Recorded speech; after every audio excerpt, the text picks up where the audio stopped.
And hello, welcome to Open, the one and only show that's opening the Bronx and the rest of the world right to you. I am Daren, Jaime, and today we'll update you on what's happening in and around our borough in New York City. Coming up, we'll explore a new campaign promoting vaccination among older adults in New York. And then next, we'll dive into a program that's celebrating outstanding teaching and its profound impact on students. Then we'll discover how the Brilla School Network is dedicated to educating students for lives of excellence, virtue, and purpose. And afterward, we'll discuss the efforts of a youth mentoring organization, connecting young individuals with mentors to guide them towards a successful future. And finally, we'll examine a movement that's mobilizing an untapped resource for change in the country. So stay tuned because we got more details later on in the show. And guess what? We want you to stay tuned because all this and much more is heading your way because right now, we're officially open.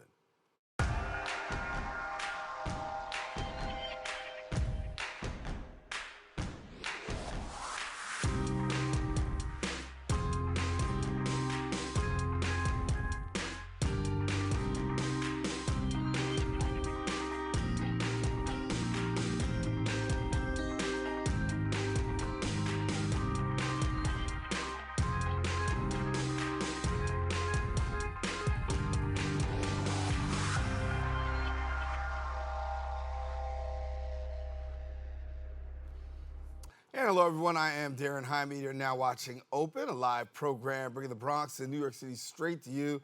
We also want to welcome our viewers to the Manhattan Neighborhood Network as Open is being broadcast simultaneously on MNN's channels. Now you can stay connected to us on all of our social media platforms at BronxNet TV.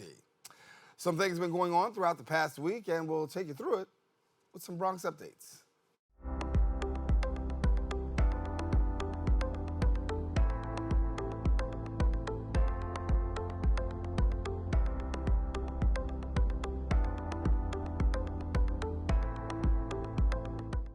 And we start off with city news. New York City Mayor Eric Adams recently unveiled his plans to establish new tent shelters for migrants. Mayor Adams cited a shortage of available space and expressed growing concern about migrants resorting to sleeping on the streets. He emphasized the pressing need for a resolution to this overcrowding crisis, which currently accommodates over 60,000 asylum seekers in addition to tens of thousands of homeless New Yorkers. The mayor underscored the importance of discovering a humane and localized solution to avert a citywide crisis while recognizing the challenges, including the expenses associated with tenant shelters. He stressed the depletion of resources poses a huge threat to essential services for New Yorkers. Now, since last year, more than 140,000 migrants have arrived in New York City from the U.S.-Mexico border, with nearly 66,000 currently receiving care from the city. In other news, the city has seen a spike in hate crimes since Hamas's attack on Israel over the last month, with nearly 60% of heinous acts targeting the Jewish community. Now, there have been over 50 reported hate crimes in the city, with about 30 of them directed at Jewish victims. This marks a significant rise compared to the same period in the previous year, when only 6 anti-Jewish incidents were reported. Most of these incidents involve graffiti, criminal mischief, and aggravated harassment.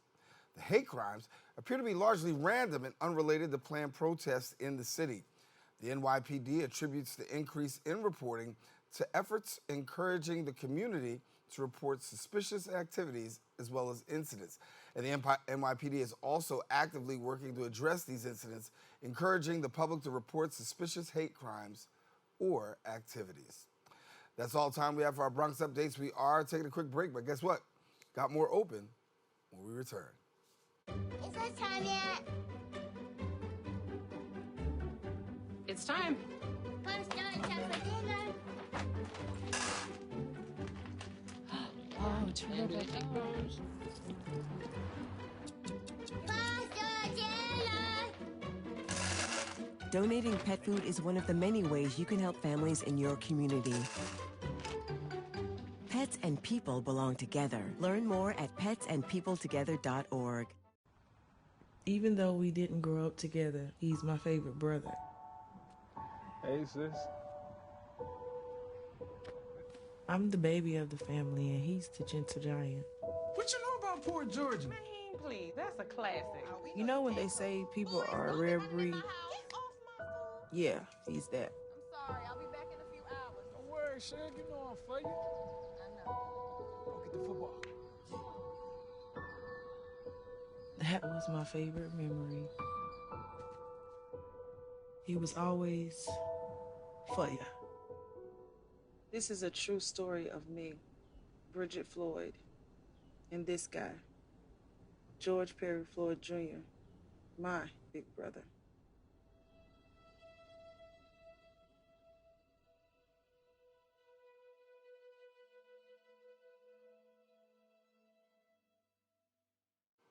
And we are back as we're approaching the cold and flu season. Vaccinations, a top priority. The Elder Care Locators Home for the Holidays campaign aims to promote the health of older adults, caregivers, and families by urging them to get vaccinated.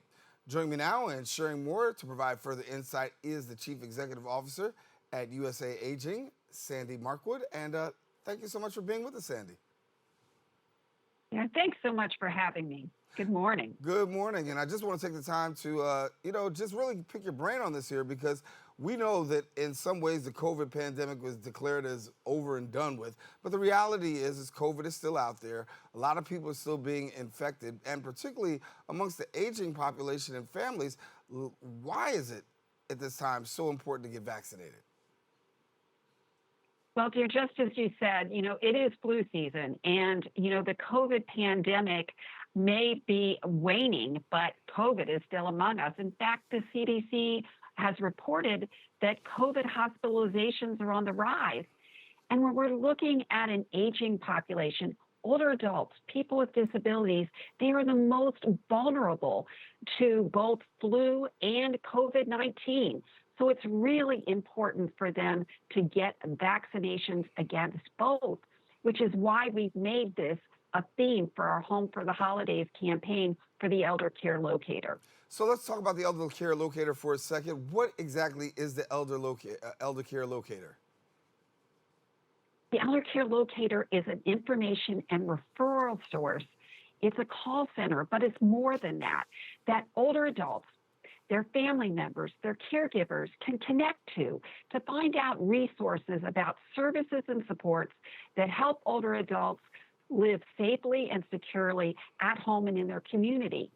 And in saying that, there are so many opportunities for individuals to connect and find out about these resources. And one of those resources now through the Home for the Holidays campaign is to get connected to vaccinations. And the Elder Care Locator is there to help older adults and their caregivers find out where vaccination sites are in your community. And in fact, in New York, we're working with the Center for Independent Living in New York, which is a key partner with the Aging and Disability Vaccination Collaborative to help people locate vaccination clinics. And if they can't get to a clinic, to get in-home vaccinations. And if they need transportation to get to a vaccination clinic, these sites can do that too. So it's a range of services and supports to help people get those important shots in their arms. And right now, the CDC is asking people to get their flu shot by the end of October, which is just around the corner, and also to get the COVID-19 shot, the booster, this fall as well. When we talk about the public, how does the public get involved in terms of taking advantage of these actual resources that are available to the community? Well, there are several ways to contact the Elder Care Locator. One is to call or text, and the number is 800-677-1116. But also, you could go online at eldercare.acl.gov. Either way, you're going to be connected to trained specialists who can connect you to the right resources in your community to get your vaccinations, but also right resources in your community to connect with a broader range of services and supports that you may need. Now, we heard, as I told you at the top, that there was the declaration that the COVID-19 emergency, quote unquote, over. And we knew during COVID, there were a lot of people who had questions, vaccine hesitancy. Now that you've got a situation where it's declared over, the hesitancy still continues. How do you speak to those persons out there who say, listen, you know what? I'm still not sure, and if I've done good so far, I'll stay where I am. You know, Daren, it's really important for individuals to talk to their health professionals and to get information on what their health needs are. But we know that older adults and people with disabilities, as well as those who are younger with compromised immune systems, are most at risk. The research shows us that. And in saying that, to make sure that individuals get the right information about the COVID-19 shots and also the benefits of getting the flu shots. Getting information about vaccinations can be obtained through the elder care locator, but it's very important too. If people have questions or hesitancy about vaccinations, reach out to your healthcare professional and get their opinion of what you need to get and when. Yeah. And so again, there's the Home for the Holidays campaign, and for people who may not be, who have just joined us, Sandy, once again, walk us a little bit through Home for the Holidays and the benefits of partaking. Home for the Holidays, you know, is a time when we all gather. And I know in New York City, it's getting a little cool and crisp. So we're gathering inside, which is a higher risk of getting different types of diseases like flu and also COVID-19. So in looking at the Home for the Holidays campaign, we're looking at using that as a leverage point to help families talk about the importance of staying healthy. And vaccinations are key and critical to that. And as you're looking at staying healthy and getting that vaccine, it's not only helpful for an older adult, but it's also helpful for their caregiver. And if you're an older adult, to be able to make sure that you're keeping your connections with your grandchildren in a safe manner, and that you're connecting with family and friends and not spreading diseases. This is important to your health. So we need to make sure that vaccinations are just part of the control that we have to stay safe and to stay healthy.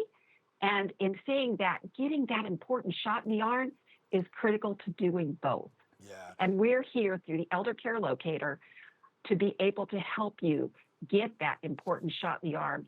And now's the time to do it. Yep. And Sandy, tell people where we're tapping in at. If people want to tap in right now. If they want to tap in right now, I'll give you the telephone number. You can call or text. The number is 1-800-677-1116. And then again, if you want to go online, you can go online at eldercare, all one word, .acl.gov. And there's trained specialists who will be able to assist you to get connected to vaccination resources in your community and to get you the resources to get there if you need that, as well as important information about the vaccines themselves. So if you can get to a clinic, they will help you do that. If you need an in-home vaccination, they'll help you do that. Whatever you need to get that important shot in the arm. Sandy, been a great talking to you. Thank you. Much needed resources, especially during this time. And yeah, you're right. It is getting a little colder here. So we got to get ready. But hopefully, actually this week it's going to be a little bit warmer, so we'll be okay. But by the next week, we'll be right back at it. So thanks so much for being with us. Thank you so much, Daren. Appreciate it. Take care. All right, take care. Now, listen, if you want more information, visit the website, usaging.org, and then follow them on social media at the US Aging. Now, if you want that number again, it is 800-677-1116. Again, 800-677-1116. Don't go anywhere. We're coming back with more Open right after this. My character, Shazam, knows all about growing up in a family full of teenage superheroes. They're bold. Where's everyone going? To fight crime? Okay. Adventurous. Shazam! There's never a dull moment. And no matter what happens, they'll always have your back. All they need is a place to grow and be themselves. And the best part is, you don't have to be a superhero to adopt a teen. Learn more about adopting a teen from foster care. Visit adoptuskids.org. You can't imagine the reward.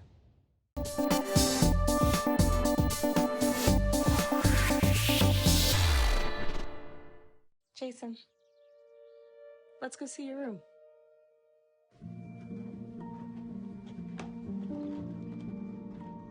What do you think? We kept it a little spare, so you can decorate it how you like.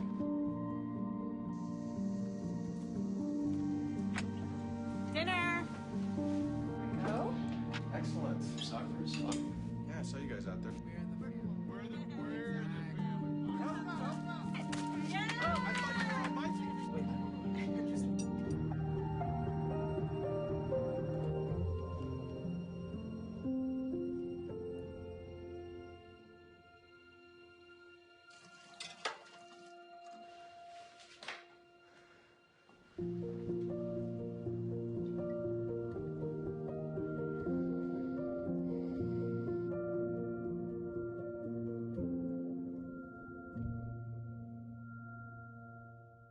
And welcome back. The Flag Award for Teaching Excellence celebrates exceptional public school educators who inspire learning through creativity, passion, and dedication.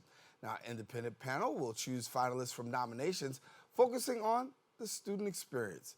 The question is, how can Bronx residents nominate their favorite teacher? Well, joining me now is the co-president of Flag Award for Teaching Excellence, Laura Twersky. And Laura, thank you so much for being with us. Thank you. Thanks for having me here. Yeah, an exciting time because I think on one side, teachers have had to deal with so much, especially since COVID. And to have the opportunity now to recognize teachers on the part of the public is great. So talk to us a little bit about what's behind the Flag Award.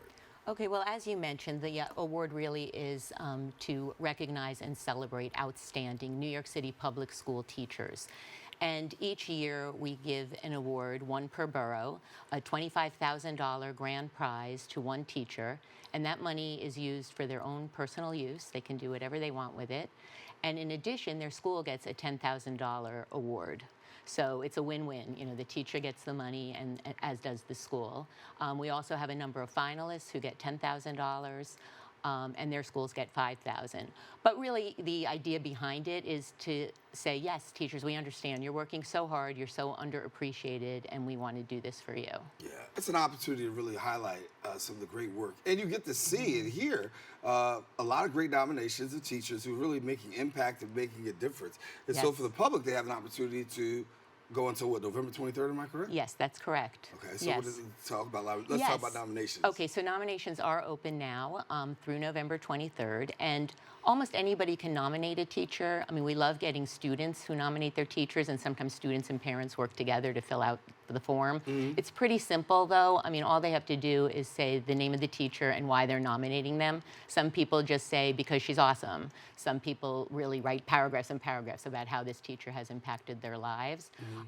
Also, of course, principals can nominate other teachers.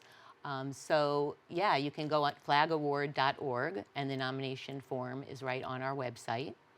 And you can nominate now, as you said, through November 23rd. Yeah. And when we talk about the stories, we hear some great stories sometimes of people who've actually done this and received awards. Talk to us about the previous awards recipients and you know, how long this has been going on. Okay, yes. So we have recognized about 122 teachers, and that includes some semifinalists as well.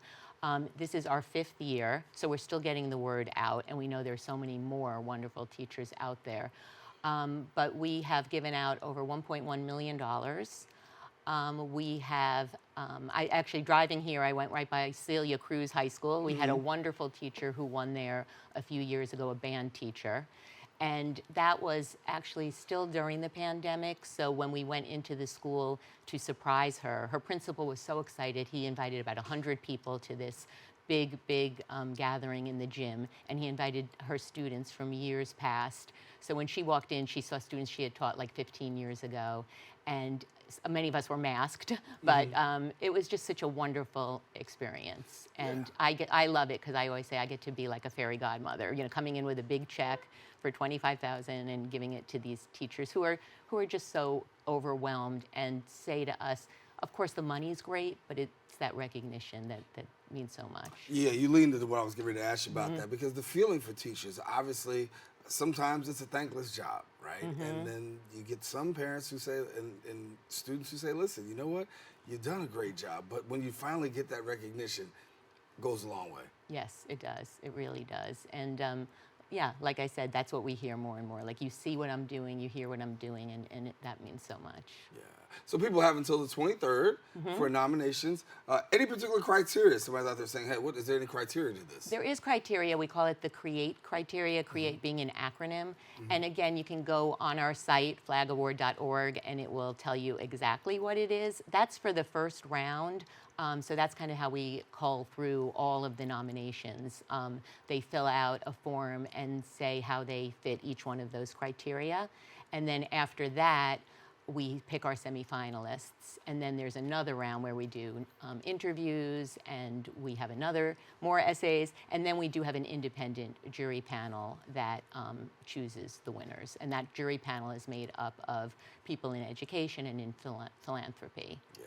Can you take me behind the scenes, give me a little bit of an inside look as to how hard it is to really come up with who's the winner and who do you pick? You got so many great ones. What's it like for you guys? It is very hard. It is very hard, and that's why I'm always so happy that we have this independent jury, because my co-president, Risa Daniels, and I do a lot of the work, and we do all the interviews. The two of us do them together, so it's good. We get a chance to meet everybody, and then we kind of write up dossiers on each of the candidates and turn that over to the jury, and they spend weeks going through these.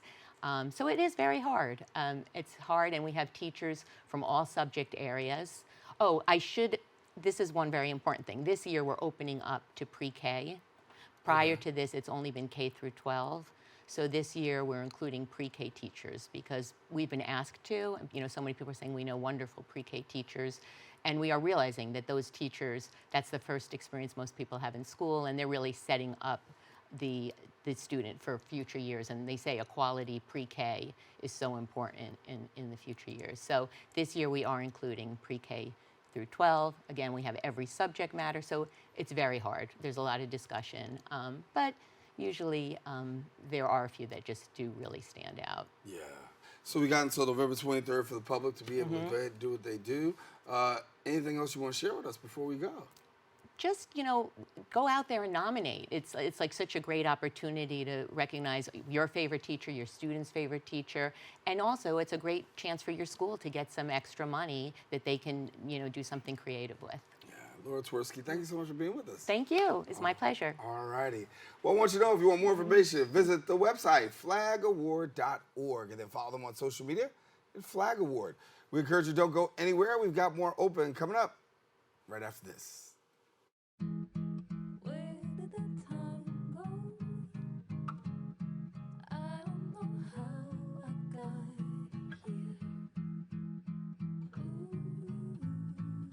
You've done the hard part. You quit smoking. Now do the easy part and get scanned for lung cancer.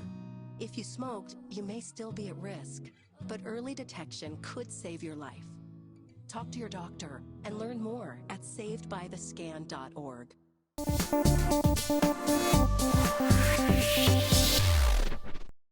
Attacks against Asian Americans and Pacific Islanders are on the rise. My simple solution to the problem was remove people from the scene and help them feel safer. In terms of the hate crimes, I think there is so much more work to be done. We really need to come together and tackle this issue as a community.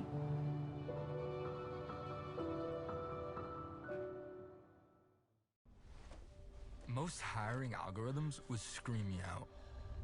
Some bosses couldn't see me as a leader. I've run this place for 20 years, but I still need to prove that I'm more than what you see on paper.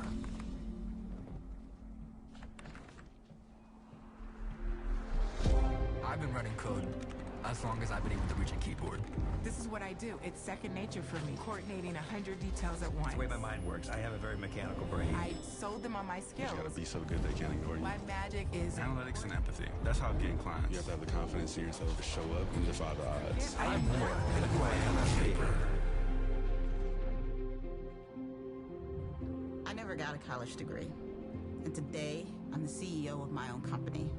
People want to tell me I'm one in a million, when actually I'm one of millions. Stars are all around us. It's time for them to shine. Welcome back. The Brilla public charter schools are educating and nurturing students from kindergarten to 8th grade, fostering their intellectual, social, and physical development while instilling strong character and a sense of purpose. Joining us are the school's network executive director and CEO, Jaime Valle, and also Chief Operations and Community Officer, Reyes, Claudio. And thank you so much for being with us. Thank you. Thank you. Opportunity to talk a little bit about this great school, and so for somebody who doesn't know, walk us through a little bit about your educational institution. Sure, I'll start with the name and pass it over then to our executive director. Brilla means shine in Spanish, and at Brilla we believe that all students can shine, and we shine a light not just on our students, but the families that we serve, the communities that we serve, really bridging the gap of educational needs in underserved communities. Sure. Well, at Brilla, we are, I'm really glad that you mentioned how we aim to educate the student intellectually, socially, and physically, because we believe our ethos is that education is not only about academic results. Academic results are very important, of course, but we want to make sure that we foster an environment in which we are helping good people grow in an environment in which they can understand that it's not only what's value or what's seen in the outside, but education have to do with the way that they act, that they behave, and the way that they interact with society. And so at the school, you have a character education program, right? Yes, we do. And that's pretty unique in some senses, right? So what happens with this program, and how are students impacted? Well, the way that the program works is that it's not something separate, right? There are ways in which we teach character education implicitly, right? So we have a character block. Our approach is based on core virtues, and we have the main virtues, and we have like some other ones that we have developed, but also in ways that it's implicit, right? So we do things like the virtue of the week, in which our students learn about what it means to be to have courage, what it means to be a wise person. Our teachers pick every week a student that is an example of these virtues. We educate our parents because we ask our parents, so how you think your child is doing, how your child is doing at home. Actually, the parents are the ones that let us know if they are showing these virtues at home. So it's just part of who we are. It's part of the fabrics of the school. And our students get to experience it. You see it all over our buildings. You see all our virtues and everywhere. You go to our buildings and you see it. So it's just like part of who we are. And that's what we want our students to take away from their experience at Brilla. And Reyes, you talk a little bit about having parents be a part of that fabric, right? Yes. Because that's a key component. You got the student there, but you also have to have parents and parent engagement. We know a lot of schools suffer when it comes to the issue of parent engagement. How have you been able to tackle that and be successful at it? Absolutely. Well, at Brilla, we believe that parents are the first educators of their children. There is no way that what we do during the day will happen successfully if we do not partner with parents and give them their right, parents and guardians, to be able to educate their children and be partners with us in stewarding the growth and development of their children. And so we do that by having Parent University, where we invite parents to have workshops and learn, like, what is this new math that your child is learning? But also coffee and conversations when our principal and director of operations have families come in for cafecito in the morning to just learn about what's happening in this upcoming month. So literally having our doors open for families and inviting them to be part of their child's academic growth. Yeah. And when we talk about enrollment, what's that like? I mean, obviously somebody might be watching right now saying, this might be the place I want to have my child. So Absolutely. So Brilla is a free public charter school, and so the only requirement is an application, and we host a lottery every year. The deadline to apply for the upcoming school year is April 1st, 2024. But we are also accepting applications live now. So we have a wait list and some available seats. So if anyone is interested, they can go to our website at brillaschools.org. We have 7 campuses across the Bronx, 6 campuses in the Bronx and 1 in New Jersey, and we have available seats. For yourself, looking at students right now and seeing how they're reacting to, coming out of this pandemic, academics have been a challenge for some. What are you seeing behind closed doors amongst the students? Because there's a certain amount of resilience that they're demonstrating. And also, I believe, for a lot, a capacity to really want to get this. Yes, absolutely. I don't have to tell you, like all educational institutions, we're going through the same thing right now. Trying to catch the children, right? Like catch them up, not only academically, but also social skills, right? Mm-hmm. That's something that that's why our character program is so important to us. Some of our priorities are, obviously we have targets, like other schools have targets, but our priorities are, for example, like love center our community. We want to make sure that the students that are at Brilla stay at Brilla, that we bring more people into our community, because they have an experience of love in our community. And empowerment is our standard, right? And what does that mean? That we want to make sure that every member of our community, our teachers, our parents, our students, feel that they're learning, that they're getting something out of their experience at Brilla. It's not only the teachers are being professional developed, are helped and equipped to be able to serve our children, our communities. Our children feel they have specific targets that they feel proud of accomplishing, and our families feel that that's the right school for them, the right environment. And lastly, it's wisdom accelerated. We know that because of the pandemic, growing a year, it's not enough. If a child is behind 2 years in schooling, by the time they get to 8th grade, or the time they get to high school, they might be at a 6th grade reading level. And the ability to read it's a matter of justice. And we need to make sure that our entire community is centered around that. So these are our priorities, to make sure that we bring our families along, that we bring our kids along, and they have goals for themselves. And we want to accelerate their learning.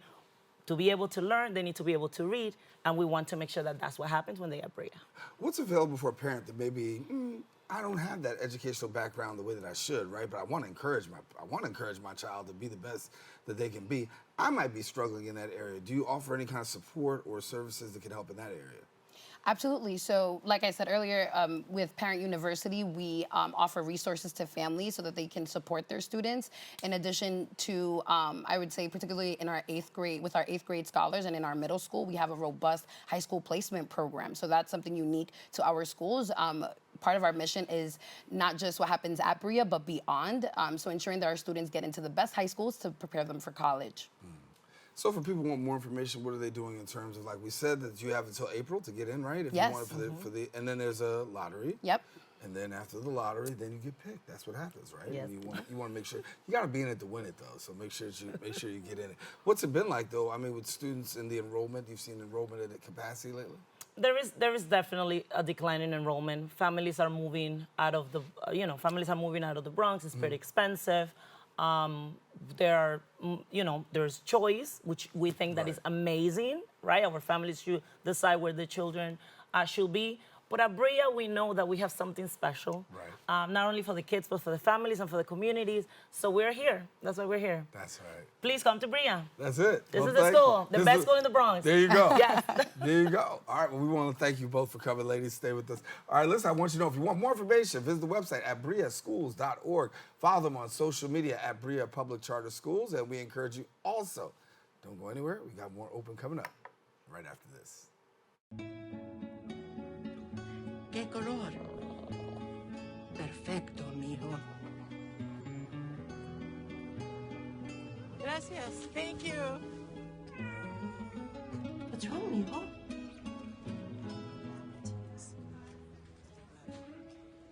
Donating to a pet's medical care is one of the many ways you can help families in your community. Pets and people belong together. Learn more at petsandpeopletogether.org. One of the deadliest mass shootings in U.S. history at Post nightclub in Orlando. Walking into the building for the first time after the shooting, it was crippling, but it had to be preserved. If you're an ally of this community, speak out. There are more of us together than apart. It is the power of love in its rawest form.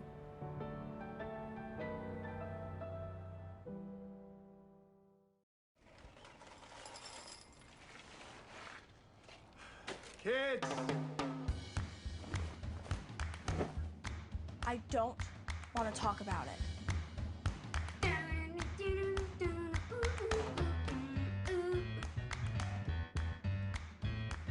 I don't want to talk about it.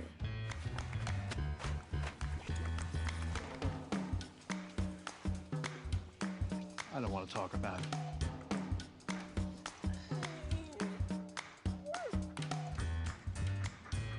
I don't want to talk about it.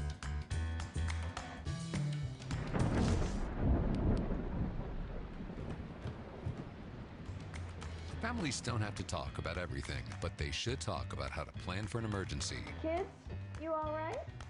This family's prepared. Get tips and resources to make your family's emergency plan. Go to nyc.gov/readyny or call 311 for more information. Welcome back. Big Brothers Big Sisters of NYC stands as the nation's pioneering and the city's largest youth mentoring organization. Over a century, their mission has been to pair youth with mentors, guiding them towards successful futures. Nonetheless, the youth in the Bronx lack the access they deserve to these vital resources. And joining us is the Director of Recruitment and Outreach at Big Brothers Big Sisters of New York City, Aaron Frager. And Aaron, good to see you back again. Aaron, good to Actually, see you it's in again. person, right? This is the first time we're doing it. We did it in COVID, right? No, we did it in person in 2019, so 2019, we were good. okay. We just missed it. COVID just, it's been that long. For sure. Let's put it like that. For sure. Talk to me about how things have been, though. I mean, obviously, we've had COVID, we've come through that, and we're in another place right now, and you're still looking for mentors and those to take part in Big Brothers Big Sisters. Yeah, absolutely. Yeah, so it's been busy, which is a good thing. But similar to prior to the pandemic, where we were in a position that we wanted to increase the number of mentors coming from the borough, we started to make headway, and then COVID hit. So now we are revisiting this with this new initiative, the Be Bronx Be Big initiative. And this is really rooted in, again, increasing the number of mentors that are from the Bronx to serve youth in the Bronx. But it also extends past that to now connecting with elected officials, faith-based leaders, entrepreneurs, influencers that are all representing the community and want to get involved in a different capacity. So we've got this next generation of youth that are actually out there, and being a mentor is something that you're looking for. What is the criteria? Because some people say, oh my God, I don't know, time might be a huge commitment. I might not be able to pull it. What's the commitment like? Yeah, so it is a commitment, right? Yeah. We don't want a lot of people for them to think like, oh no, it's just a one-off thing. No, the commitment is that you're meeting with this young person for a minimum of a year, right? So you're going to be matched for at least a year, at least twice a month. And this happens on the weekend, so it doesn't interfere with the child's school schedule and the volunteer's typical work schedule.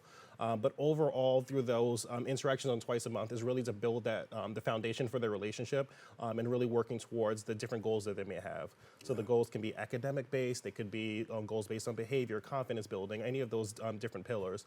But it's all rooted in that, what the goal setting between the mentor and the mentee. So you pretty much have to have a weekend available, though. Definitely. Yeah. If you're during the week, no, weekends, you're the person. So what's it been like for you are we seeing a decline in mentors or, because, a lot of people have gotten busy. We see more people working from home. Yeah. What are you seeing on your end?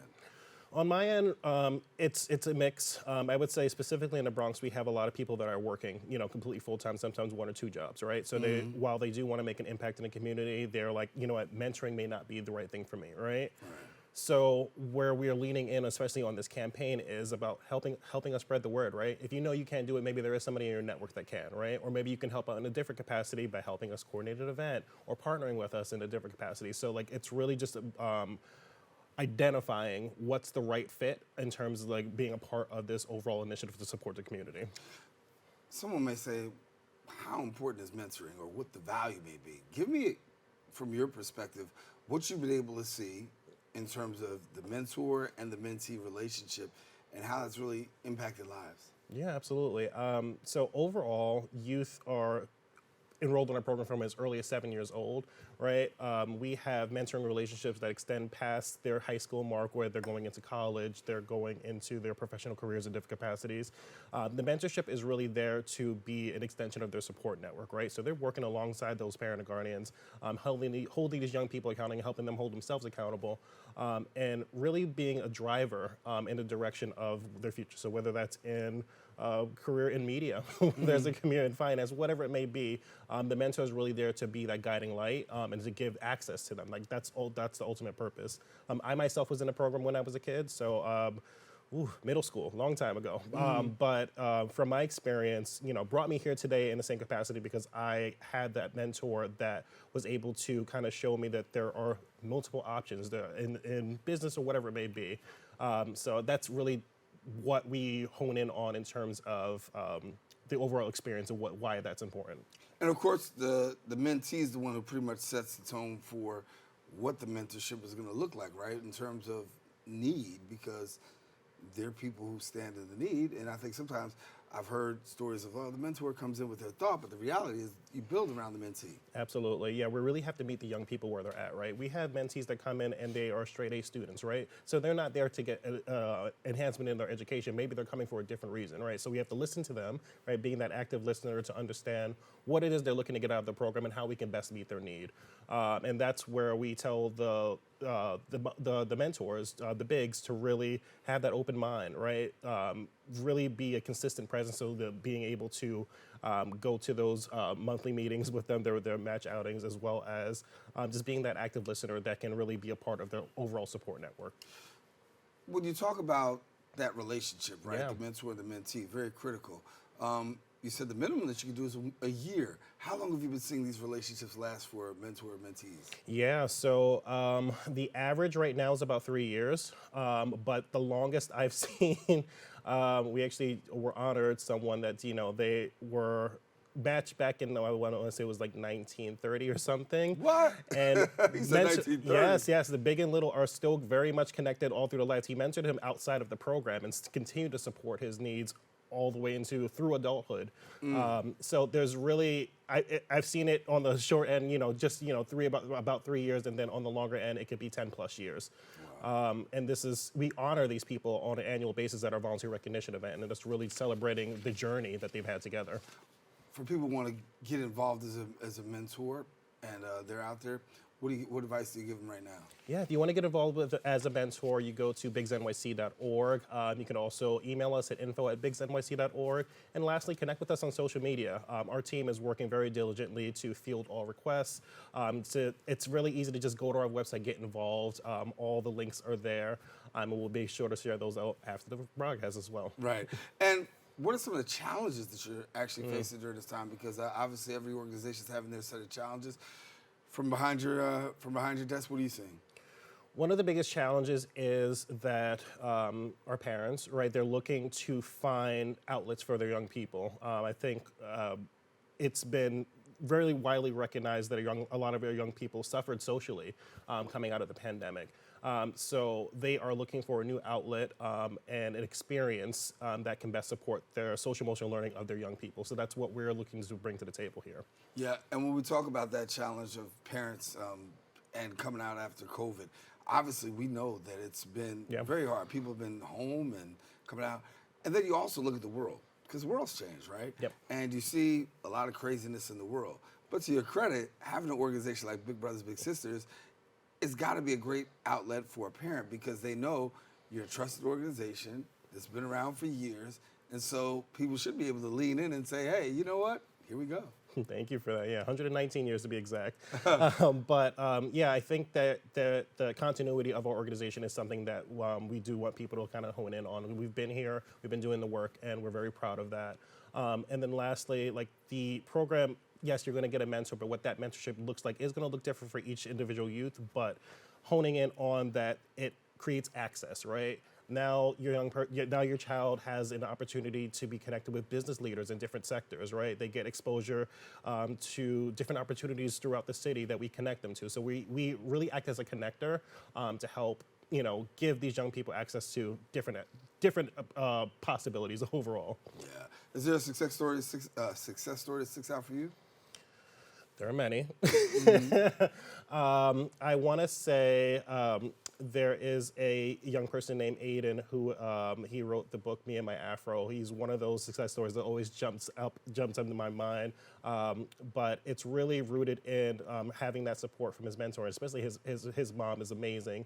But having that strong network of support has helped him really reach new heights, and we've got to see that on our end, see him grow from that young, I believe he was like 10 when he started the program, into what he is now, I think he's about 15, so it's been great. Awesome. Well, I want to thank you for coming and sharing with us. I think it's a great opportunity for people to really jump in, and as I said, if they need a credible organization, you've been there. And you've been there for a minute, right? Yes, I have. So it's really, I mean, in all honesty, it's impacted your life in such a way where you've went from being the mentee to now the mentor and now the advocate. Yeah, thank you so much. Congratulations, Daren, and we thank you so much for being with us. Thanks so much, Daren. Good to have you. Thank All you. righty. Listen, I want you to know, if you want more information, do me a favor, visit the website, bigsnyc.org, and then follow them on social media at BBBSNYC. I'm going to encourage you, do me a favor, don't go anywhere. We got more open coming up, more show right after this. Dear moms and dads, what you have achieved here today is going to help us and our futures. It is why we are coming up on stage to collect your diplomas. You know it's true. Mom, we love you always. Everything I do. When you graduate, they graduate. Visit finishyourdiploma.org to find free and supportive adult education centers near you. We all know what it's like to feel alone. But it just takes one new connection. Want to get out of here? To empower many. This is unbelievable. It doesn't take a superhero to bring forces together. We all have the power to reach out. Let's go! And help someone feel like they belong. Pretty cool, huh? We are stronger together.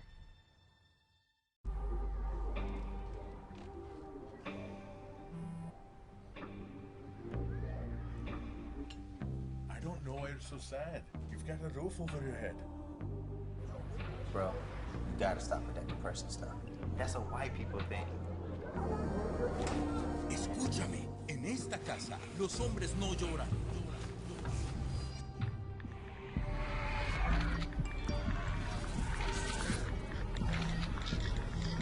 You alright? It just feels like it's coming from everywhere. Do you want to talk about it? Thanks for hearing me out, bro. Appreciate it. You can talk to me if you're feeling sad. Whenever you need to talk, I'm here, okay?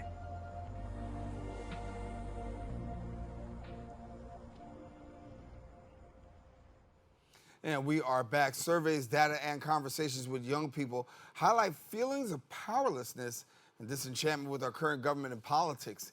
Now, for many, voting seems inadequate for making their voices heard and their concerns valid. YVote sparks a cross-partisan youth movement, empowering young individuals to turn their passions into beliefs into impactful civic action. And joining me now and sharing more, we've got the peer leaders at YVote, Emmanuel, Annan, and also Catrina, Chen. And thank you both for joining us. Hi. Hi, how you doing? Good to have you. So Good, how are you? I'm doing good. I'm doing good. I'm looking forward to you answering a couple questions for me. And I'm going to start off by asking the question. When we hear about youth, I often get the saying in the street, why pay attention? They don't vote anyway. They're not really voting. How do you answer that to people who say youth aren't voting? Yeah, so contrary to the popular belief that the youth can't do much because they can't vote, they're not eligible to vote, but I think that is completely untrue. Firstly, if you're 16 and above, you can pre-register to vote. And what that means is that once you turn 18, you can really just kickstart your process in being involved with our democracy today. And I think that is an extremely important step for the youth to take as a whole today. And in addition to that, the youth today can research and educate themselves about the overall political climate of our democracy today. And it may seem counterproductive to educate yourself about, for example, a political candidate and their campaigns, but that skill really transfers over when you do turn 18 and when you are eligible to vote. Yeah. Emmanuel, I'm sorry, I didn't want to cut you off. Let me bring Emmanuel in and ask the question. Why do you feel it's important that youth, young adults are really engaging in voting at such an early age? It is a critical time for us to pay attention to the political warfare that is happening technically. And so, what youth need to do is really take a step back and do their research upon who candidates are, what they advocate for, and what change they need to make in their community. Without the prior research to doing this information and voting, we cannot see any change in our communities. Yeah. Well, I'm gonna take a look at the statistic right now, and here in 2021, it shows me here that only 11% of 18 to 29-year-olds actually took to the polls and actually voted. So when we look at municipal elections, why should we see young people be so active? So I think that's a really interesting question, and it really resonates with my core values. But my main idea is that being able to vote in local elections is a great way for you to amplify your voice on a local level or on a federal level. And I think in these local elections and casting your vote is a great way for your voice to be heard and be seen on a greater level than your own. And it's not done often today because many people are intimidated of voting or are intimidated by politics. And I feel that that is an obstacle that we are currently trying to face and overcome. Yeah. So seeing preteens, I hear about preteens registering to vote. Do you think that's important? I think that is so important. Both of y'all said it at the same time. Yeah, go ahead. Yeah, so sorry, Emmanuel, but I think it's so important to vote. Like I said before, I'm currently pre-registered to vote. And what that means for me is that once I do turn 18, I am ready. I am ready to go and start my journey with the workings of our democracy today. And I think that is a step that a lot of people in our youth today can take as well. Emmanuel, I want to give you a chance to chime in on that. I know both of you said yes at the same time. I fully agree with Catrina. It is a very important step to pre-register, especially when you're younger, so that way you do not face any boundaries when you're older, and also take the time to really understand the voting process, what it means to pre-register, and also pay attention closely to civic education. The younger you are and the younger you are to pre-register, it's more likely that you will focus on civics and civic education. Yeah. Well, I know both of you have your boots on the ground when it comes to talking about voting and civic engagement. That's huge. Let me come to New York City for a minute. From what you're saying, how are we doing with youth voting compared to the nation? Yeah, so Emmanuel, would you mind if I answer that question? Sure. Y'all are so polite. Go ahead.